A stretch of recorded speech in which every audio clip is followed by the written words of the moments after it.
Alors, justement, je dois parler là pourquoi parce que Marie-France nous remercie beaucoup. Parce que grâce à ça, on a pu collecter 100 euros pour deux enfants, pour pouvoir parrainer et amener ici.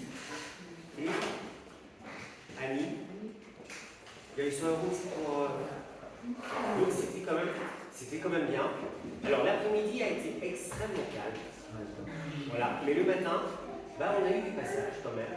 Et c'était une bonne opération. Dans le sens où on a pu s'ouvrir sur l'extérieur, il y a des personnes qui ont pu rentrer. La particularité, c'est qu'il pleuvait.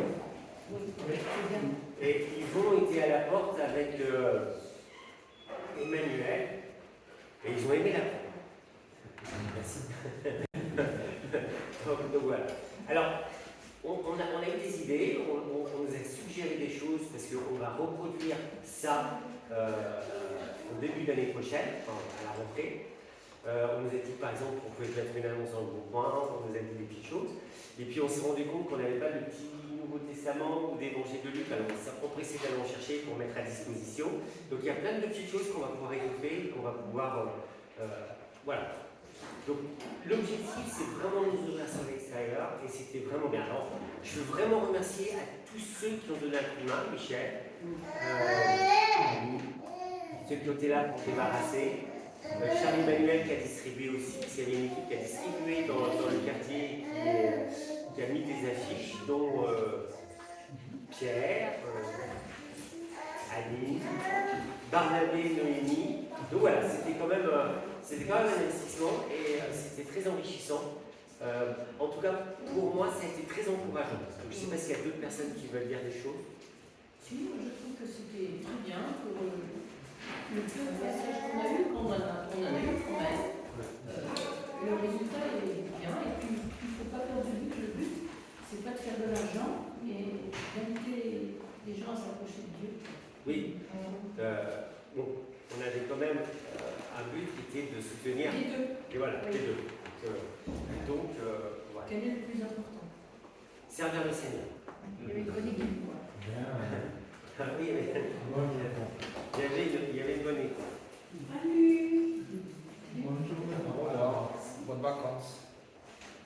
Ah, mais ça sent les vacances. Et ça sent vraiment les vacances.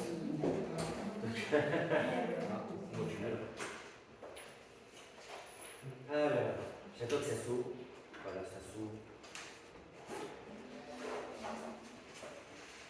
C'était très enrichissant, cette résidence, où vraiment on peut venir à l'Éternel.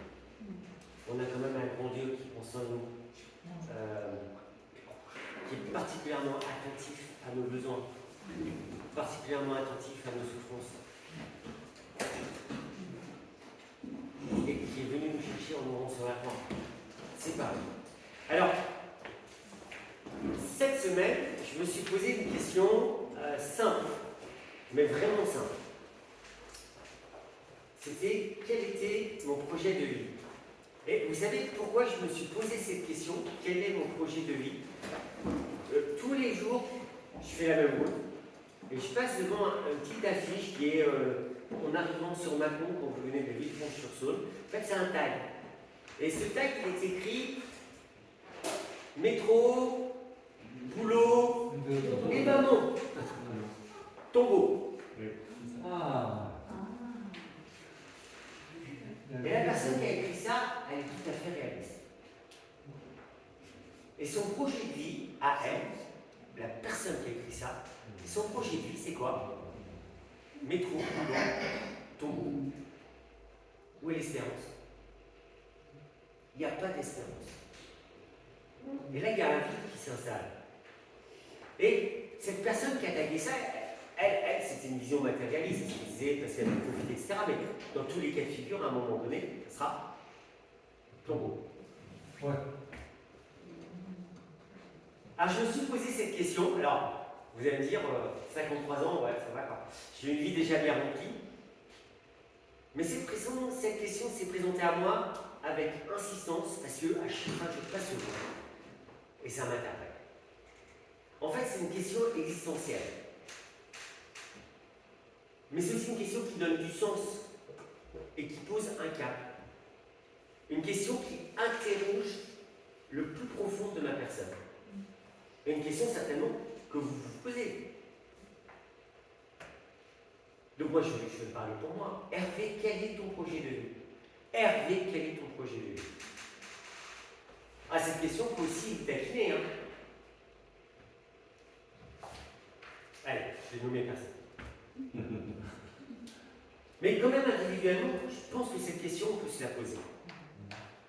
Quel est mon projet de vie? Il y a une réalité, c'est que chacun d'entre nous, on est conduit par quelque chose. Qui que l'on soit. Il y en a qui ont des projets, mais de grands projets.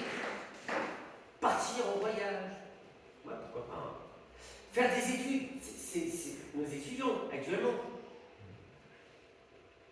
Oui, mais pourquoi? Ah, bah pour avoir une vie et réussir sa vie. Une maison, un avenir. Oui, c'est quelque chose qui va les tenir, ça va être un fil conducteur. Mais ce projet de vie, ben, il deviendra sans doute un projet de vie matérialiste, finalement. Et on rentrera dans le même schéma. Métro, boulot, tombeau. Alors, en apparence, tous ces projets de vie donnent une sécurité. Mais seulement en apparence. Parce que, qui est en sécurité aujourd'hui? La plupart qui ont fait des études et qui ont un travail séculier, qui s'accrochent à un rythme de vie, à une carrière, ben, beaucoup de tracas souvent pour rester en haut. Pour arriver des fois à un moment donné, à 50 ans, on leur dit merci, merci beaucoup. Bon, vous allez pouvoir rendre votre maison maintenant, etc. C'est pas grave. Moi, je suis affreux, je sais. Et pourtant, c'est une réalité d'aujourd'hui. Il y a d'autres qui sont beaucoup plus modestes. Parce que, heureusement, il y a des gens modestes. Il y en a qui sont conduits par leurs émotions du moment. Les émotions du moment. Et ça, c'est un truc qui part dans tous les sens. Il n'y a pas de fil. Pas de fil conducteur. Aujourd'hui, c'est ça, puis demain, ça peut changer. Et demain, ça sera autre chose, et après-demain, ça sera encore autre chose. Il n'y a pas de fil conducteur. Mais là, il n'y a pas de projet, on ne se pose pas de questions. On vit la santé, le moment. Et un jour, il y a la vie.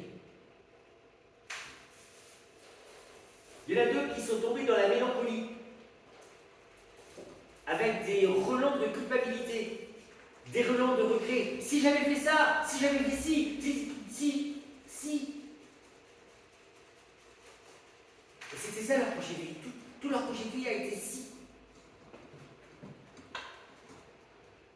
Parce que c'est un projet de vie et si il n'a pas marché hier, est-ce qu'il va marcher demain?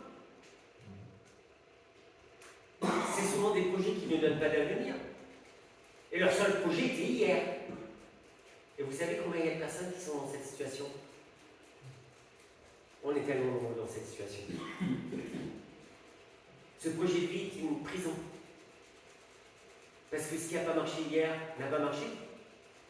Et tout d'un coup, on est tourné sur nous-mêmes. On va le tard.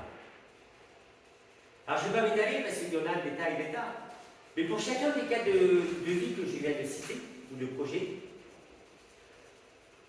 tous, même le mélancolique, son projet tourne en rond. Tous les projets de vie, même le matérialiste, ça va dans le vide. Un jour, tout sera perdu. Parce qu'en réalité, le mélancolique, le matérialiste, celui qui est conduit par ses émotions, a une question qui reste en suspens. Et cette question, c'est quel est le sens? Y a-t-il un sens à cela? Et la question qui est posée donc, c'est y a-t-il un sens à ma vie? Quel est le sens que je donne à ma vie? Même avec le meilleur objectif. Tout ça, pourquoi? C'est très existentiel. Je le reconnais. Mais il y en a qui se contentent de ça, qui disent de toute façon on va mourir. Mais quand on n'a pas de raison d'être, qu'est-ce qui nous fait vivre? Si c'est que l'argent qui me conduit, Quel sens à l'intérieur, est-ce qu'il y a du bonheur? Allez, je me sauve de là. Quand je me suis posé ces questions, en fait, tout d'un coup, j'ai revu mes priorités. À moi, personnellement. Parce que mon expérience m'a montré que mon existence a toujours perdu son sens quand j'ai quitté Dieu. Nous perdons notre raison d'être quand nous n'avons pas Dieu. C'est avec Dieu que je découvre ma raison d'être. Dans certains, ça surprend. C'est à partir du moment où je m'approche de Dieu et que je suis avec Dieu que je trouve une espérance. L'espérance, elle est avec Dieu. Parce que la vie ici, elle s'arrête, mais je vais vers la vie éternelle.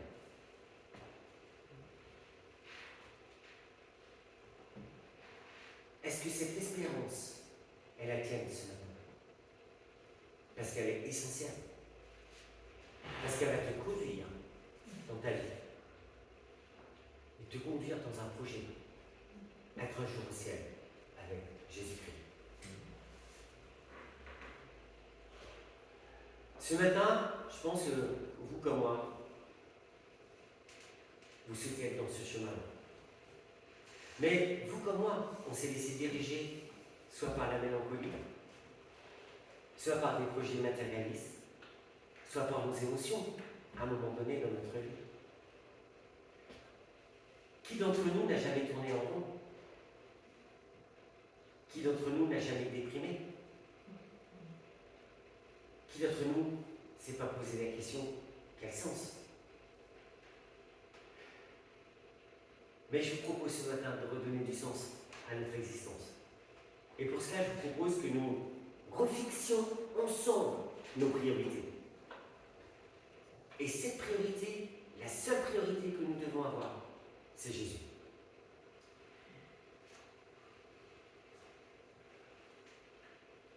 Afin que Jésus, le ciel, devienne notre projet de vie. Que notre vie, notre objectif de vie, c'est plaire à Dieu.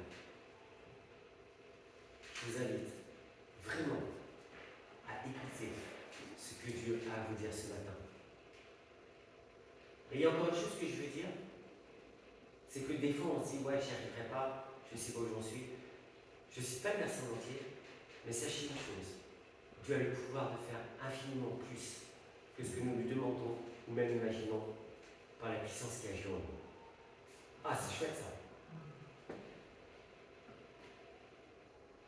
Ce message doit être un message d'espérance. Ce message doit chasser tous nos doutes ce matin, toutes nos interrogations, nos peurs, nos craintes. Et pour cela, nous allons nous plonger ce matin dans la peau de l'apôtre Pierre. Pourquoi pas? Un tempérament qui a trompé, un vrai caractère, hein, pour ceux qui connaissent Pierre. Pierre a été appelé par Jésus pour l'accompagner pendant tout son ministère. Vous savez ce qu'il a fait un jour? Il a trahi Jésus. Nous allons ensemble lire, ensemble, et c'est Noémie qui va s'y prêter, dans l'évangile de Jean, chapitre 18, versets 15 à 27.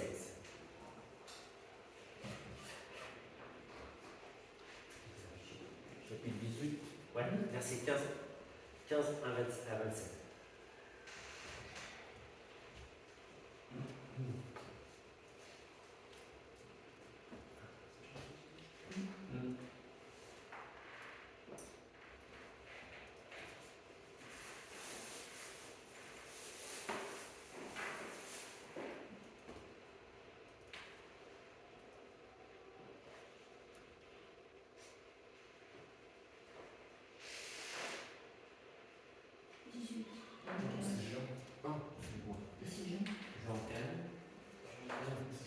Dans Jean chapitre 18, versets 15 à 27. Oui, c'est ça. On va y arriver. C'est des aléas qu'on n'a pas préparés.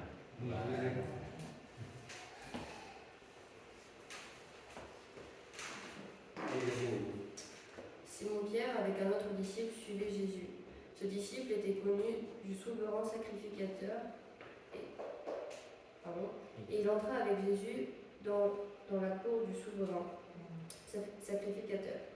Mais Pierre resta dehors près de la porte.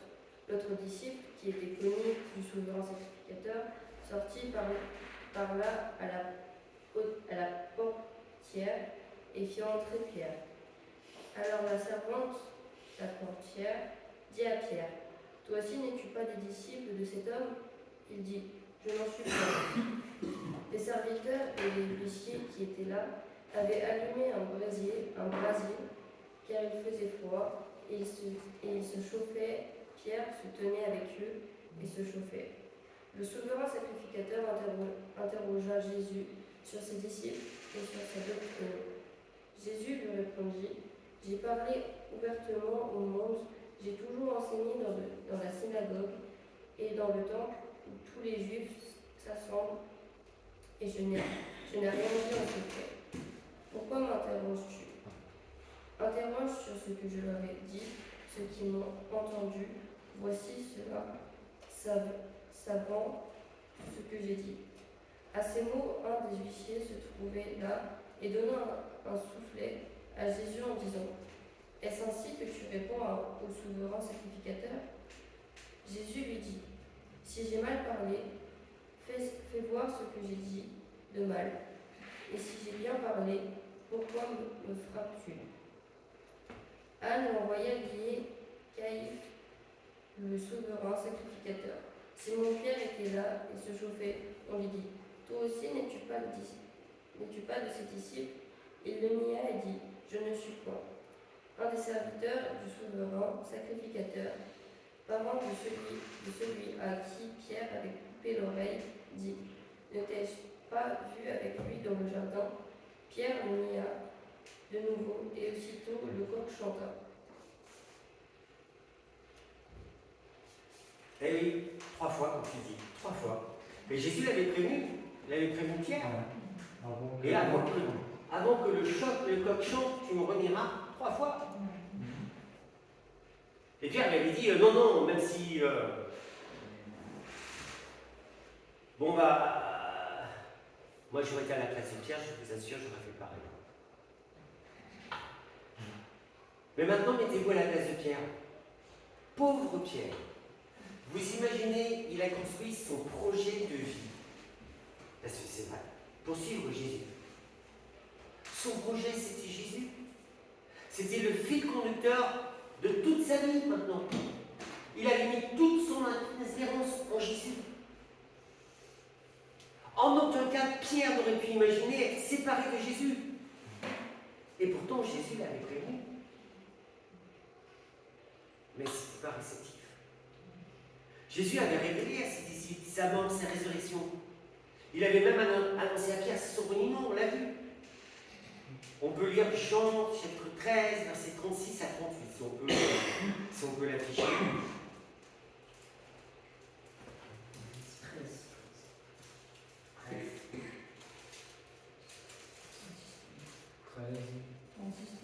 36, 38.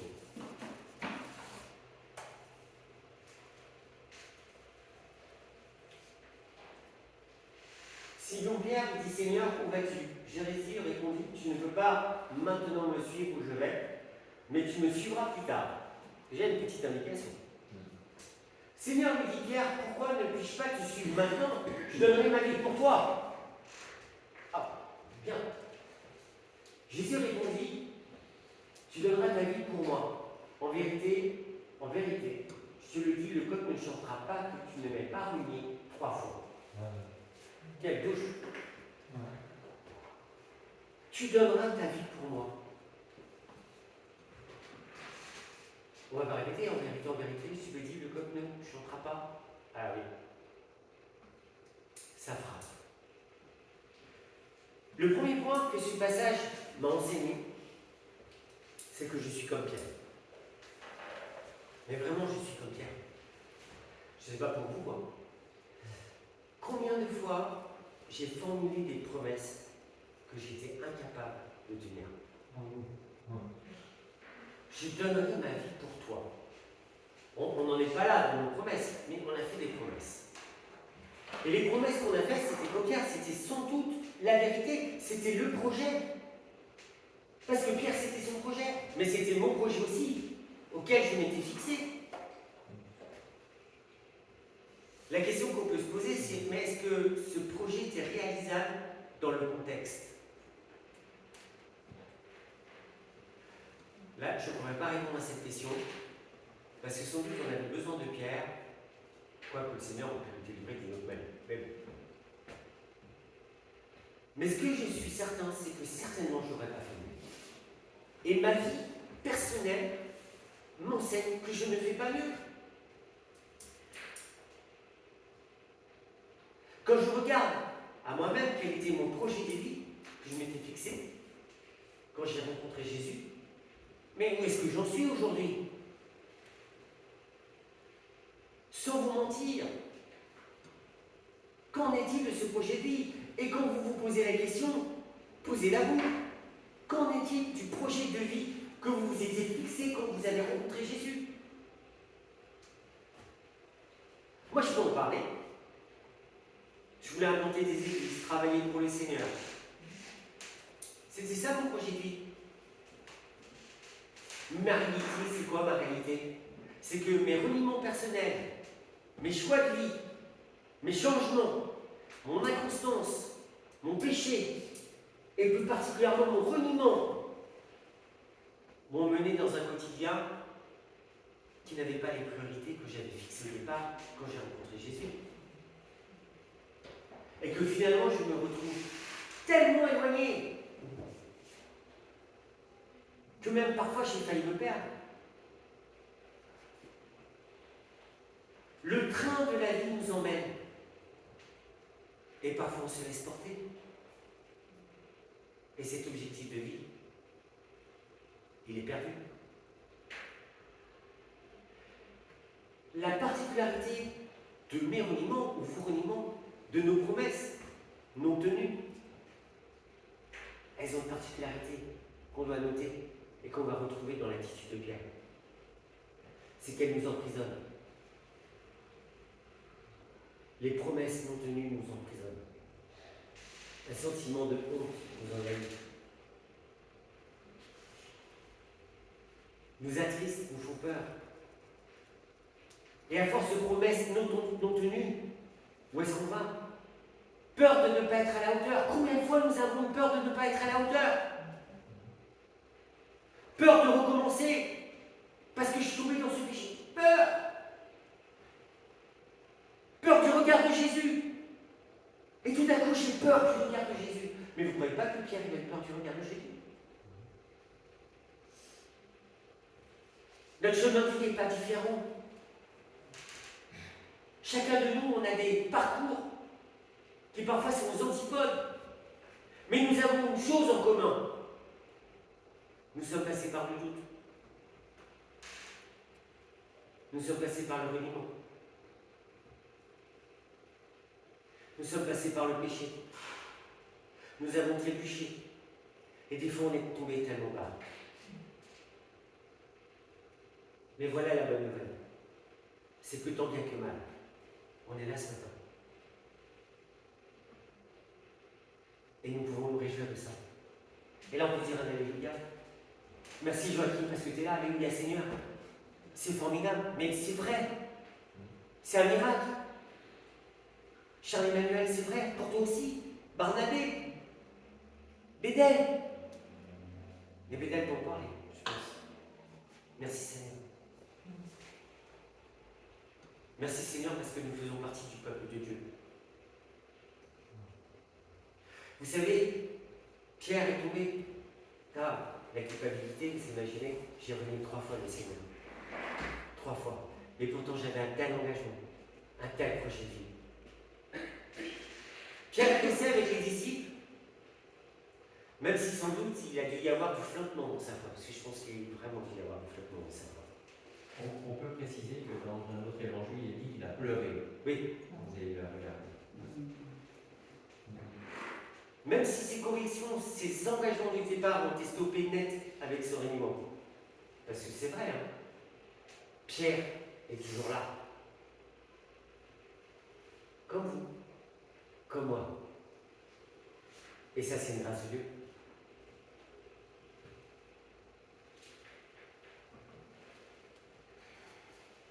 Alors, même avec une foi timide, nous sommes là ce matin. Et nous sommes là parce que nous sommes là à attendre une parole de Jésus. Nous sommes là à attendre un cap de sa part. Nous sommes là parce que nous sommes à la recherche d'une promesse. Nous sommes là parce que nous voulons fixer notre projet de vie. Et c'est pour ça que tous les dimanches matins, on vient. Et que tous les dimanches matins, on se rappelle la Sainte Seine, la mort de Jésus sur la croix. C'est pour nous remettre dans cette position de projet de vie avec Dieu. Et ça, c'est une bonne nouvelle. C'est pour ça que l'Église est essentielle. Que notre présence dans l'Église est essentielle. Et qu'on ne peut pas vivre notre foi, je ne sais pas où. Cette promesse, Pierre va la vivre. Mais toi aussi, tu l'as vécu. Moi aussi, je l'ai vécu. Et nous allons continuer à la vivre. La promesse de la réconciliation, du pardon. Il y a un deuxième point que le témoignage de Pierre, que le témoignage de Pierre m'a donné et qui me donne à réfléchir, c'est qu'il y a un truc incroyable. Et là, je le dis parce qu'on est là. Le Seigneur va venir nous trouver pour nous faire revenir dans son projet de vie. Et c'est ce que le Seigneur a fait avec Pierre. Le Seigneur va revenir nous trouver pour nous faire revenir dans son projet de vie. Même si tout est écroulé,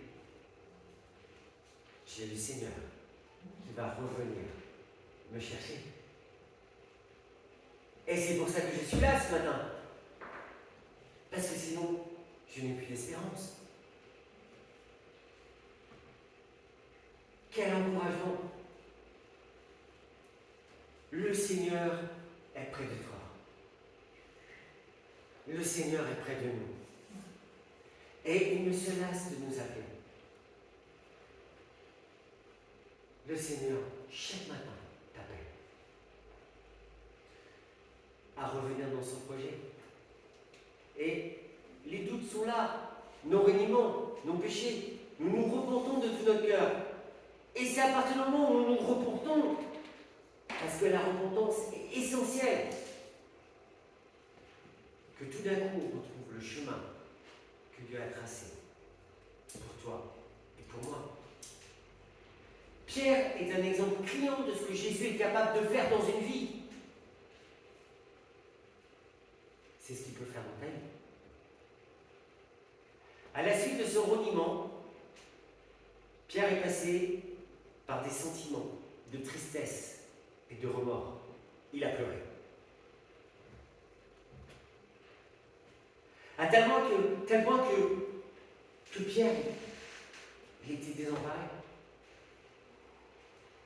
Et puis à un moment donné, il ne sait plus quoi faire parce que Jésus, il n'est pas là. Vous savez ce qu'il fait? Il fait le choix de retourner à son ancienne vie.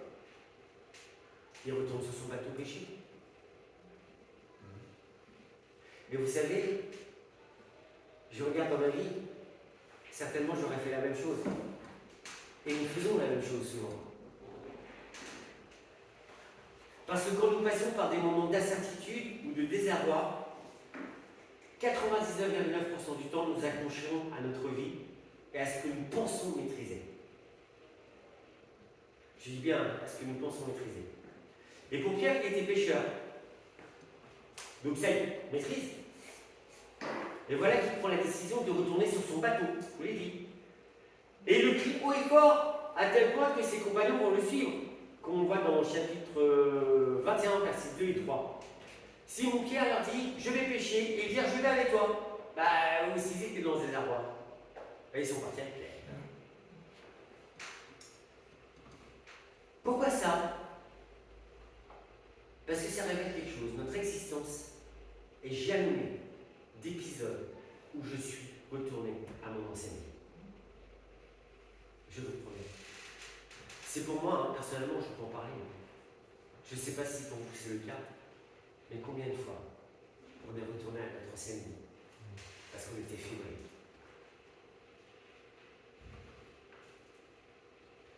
Et 100% des fois où j'ai fait ce retour à mon ancienne vie, qu'est-ce qui s'est passé? Je me suis coupé du Seigneur. Et quand je me coupe du Seigneur, qu'est-ce qui se passe? Je me coupe de ses bénédictions. Je me coupe de ce conseil. Et tout d'un coup, qu'est-ce qui se passe? Eh ben, on est dans le vide, lâché. Et souvent, c'est un fiasco. Pour certains, ils diront non, parce qu'on veut être fiers, certaines résistent. Mais quand même, fiasco intérieur, remords, culpabilité, renoncement. Ah, on peut vivre dans cette situation.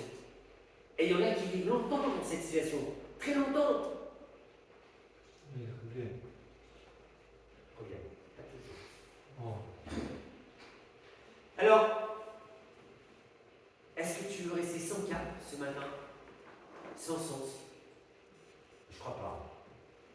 On ne veut pas subir la vie.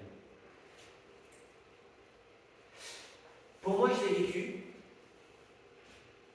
et j'en veux pas.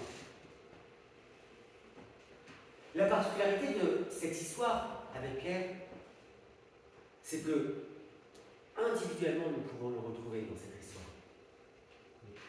Personnellement. Je ne vais pas vous poser les questions, mais je la repose quand même. Qui n'est pas passé par des moments de galère? Je pense que c'est quelqu'un qui n'est pas passé par des moments de galère. D'accord. Qui n'est pas passé par des moments où son existence est une lutte sans fin. On a tellement de personnes qui ont une existence qui est une lutte sans fin. Une existence qui n'apporte pas de résultats, malgré tous les efforts fournis. Et vous savez qu'il y a des personnes qui vivent comme ça très longtemps, simplement, parce qu'elles se sont coupées de la bénédiction du Seigneur. Et qu'elles ne sont pas allées chercher son conseil. Je l'ai fait, j'en suis témoin. Et vous savez pourquoi on est dans cette situation-là la plupart du temps? C'est parce qu'on s'est porté un jugement sur nous-mêmes. Qu'est-ce que le Seigneur va penser de moi? J'ai honte, puis je ne suis pas capable, puis je ne suis pas digne. Je ne suis pas digne. Mais est-ce que quelqu'un est digne? J'ai peur de revenir vers le Seigneur. Mais peur de quoi? Peur de quoi? S'il est mort sur la croix et qu'il est ressuscité, pourquoi? T'as peur de quoi? Ça n'a pas de sens. C'est un mensonge. Peur d'être pardonné. Quelqu'un a peur d'être pardonné. Parce que c'est ça Jésus. Peur de revenir dans la bienveillance de Dieu. C'est ça dont tu as peur. Parce que c'est ça la réalité. Alors il faut faire stop des fois. Parce que ces petites choses qui sont insinuées dans notre cœur, c'est le diable. C'est le diable qui nous culpabilise. C'est lui qui nous accuse. Et il ne faut pas écouter celui qui nous accuse. Son but, c'est de nous couper de la grâce de Dieu et de son amour. N'écoutons pas celui qui va nous faire retourner à notre ancienne vie. N'écoutons pas celui qui veut que nous soyons abattus, déprimés. Celui qui veut qu'on soit dans la galère. À l'exemple de Pierre et de ses amis, je reviens là-dessus parce que c'est intéressant. Vous savez qu'ils sont retournés sur le bateau et qu'est-ce qu'ils ont fait? Ils ont été pêchés. Et pendant toute une nuit, ils ont jeté leur filet. Vas-y qu'ils ont jeté leur filet. Et ils ont jeté leur filet. Est-ce qu'ils ont pris un seul poisson? Quelle galère ils étaient là! Tant de labeur à jeter le filet et on recommence, tout ça pour rien. Mais combien de fois nous sommes là-dedans? Combien de fois j'ai été là-dedans? Du temps, de l'énergie, pour finalement être découragé encore plus. je me suis tellement retrouvé dans cet exercice, à me battre pour rien, à plaider pour rien, simplement parce que je suis retourné aux choses qui me semblent sûres et que j'ai écouté la voix du diable. Je n'ai pas dit. Et je me suis retrouvé dans un coin, alors que la meilleure solution, c'est de se tourner vers Jésus et de demander pardon. Est-ce qu'on veut rester dans quelque chose de stérile et sans résultat? Parce que souvent, dans ces conditions-là, on vit comme si Jésus était loin de nous, un peu comme s'il était mort et jamais ressuscité. Je ne veux pas que vous déprimez, mais combien de fois notre quotidien a repris le dessus en étouffant que Jésus est vivant, qu'il est ressuscité, qu'il me pardonne et qu'il a un message de grâce et d'amour pour moi. Si ce matin, vous vous êtes retrouvés dans ces quelques mots que je décris, alors il faut faire ça, tout arrêter et se tourner vers Jésus. Parce que Jésus n'est pas loin. Il est toujours là. Et comme je vous l'ai dit tout à l'heure, Jésus vient nous chercher. À nous de donner l'attention qu'il mérite. À nous de nous tourner vers Jésus. Au verset 4, le matin étant venu, Jésus se trouva sur le rivage. Mais les disciples ne savaient pas que c'était Jésus. Jésus est sur le rivage, les disciples. Mais combien de fois Jésus a été sur mon rivage et je n'ai pas vu que c'était Jésus.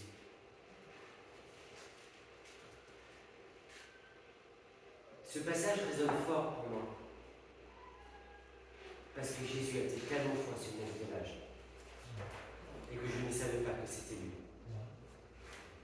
Jésus va poser une question surprenante. Enfants, n'avez-vous rien à manger? Vous imaginez, ils sont en train de galérer à jeter le filet, ils sont crevés, ils ont passé toute la nuit. Ah, n'avez-vous rien à manger? La réponse, moi j'imagine la réponse de Pierre. On a galéré toute la nuit, qu'est-ce que tu viens là? On n'a rien pris. Et ça m'a fait réfléchir combien de fois j'ai galéré pour rien. Est-ce que vous aussi vous êtes pas retrouvés dans une situation à galérer pour rien? Parce que quand nous retournons à notre vie sans Jésus, c'est ce qui nous arrive, la galère.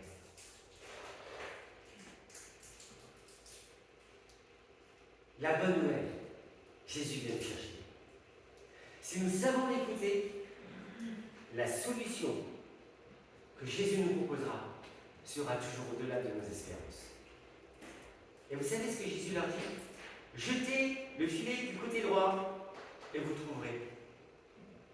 Vous savez ce qui s'est passé? C'est combien? Vous savez ça? 153 gros poissons.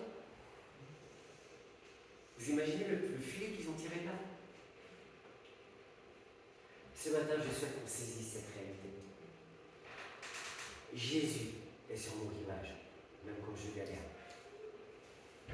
Je veux qu'on se tourne vers Jésus. Et je sais que je tourne vers Jésus. La réalité, c'est que Jésus est présent quand nous sommes en peine. Présent quand nous avons péché. Et il attend simplement notre tour. Pardonne-moi parce que j'ai péché.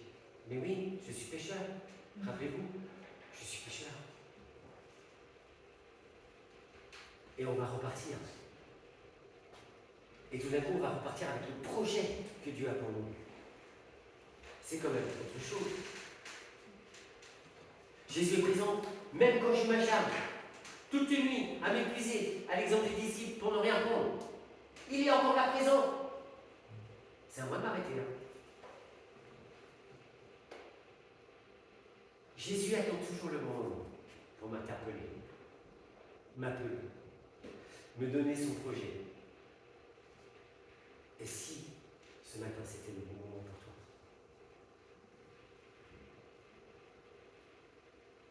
Et si Jésus te disait, jetez le filet du côté droit de la barre? Mais ça peut être autre chose pour toi. L'objectif de ce matin, pour chacun d'entre nous, c'est écouter Jésus. Écouter Jésus lorsqu'il m'interpelle. Parce que je dois jeter mon filet dans la direction que lui il veut pour rentrer dans son projet. Et là, je reviendrai le projet de vie. Pour cela, je dois stopper et ne pas m'acharner à continuer tout seul.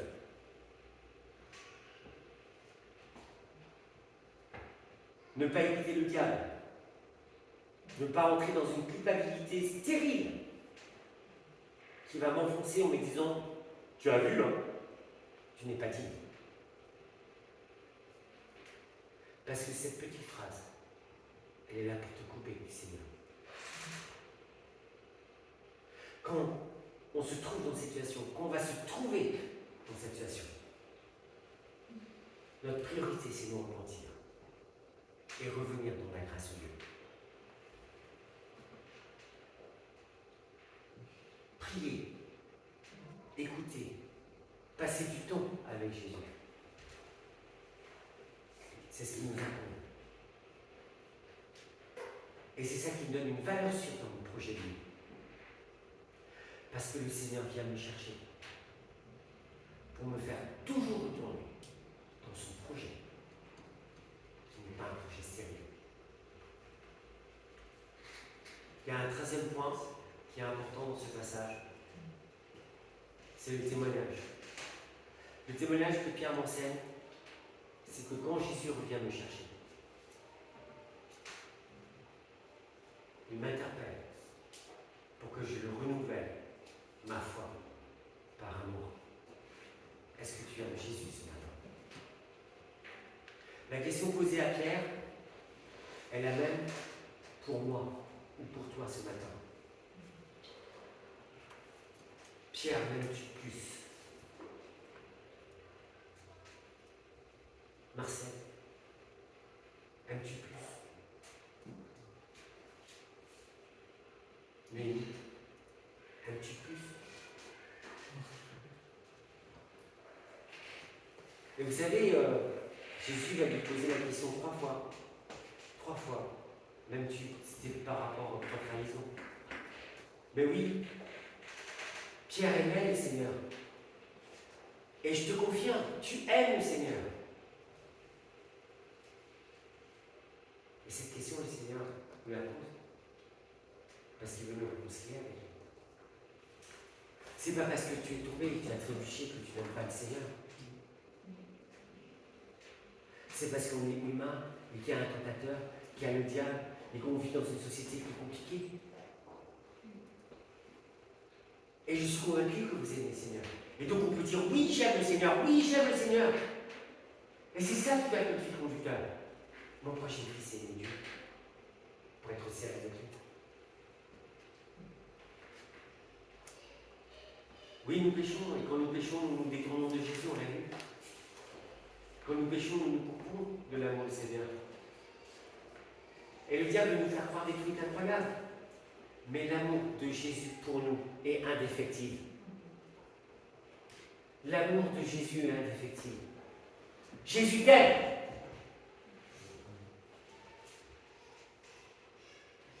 Alors quand cette question résonne à mes oreilles, quelle sera ma réponse? Pourquoi je résiste à l'appel de Jésus? Pourquoi je retournerai à mon ancienne vie? Pourquoi vivre comme si Jésus était mort?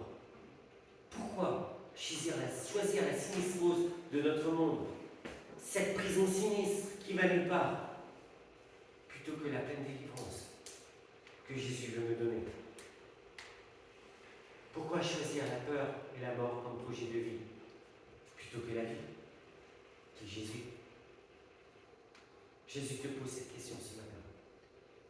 M'aimes-tu? À toi de lui apporter sa réponse. Amen. Il y a un chant.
souhaite une très bonne semaine.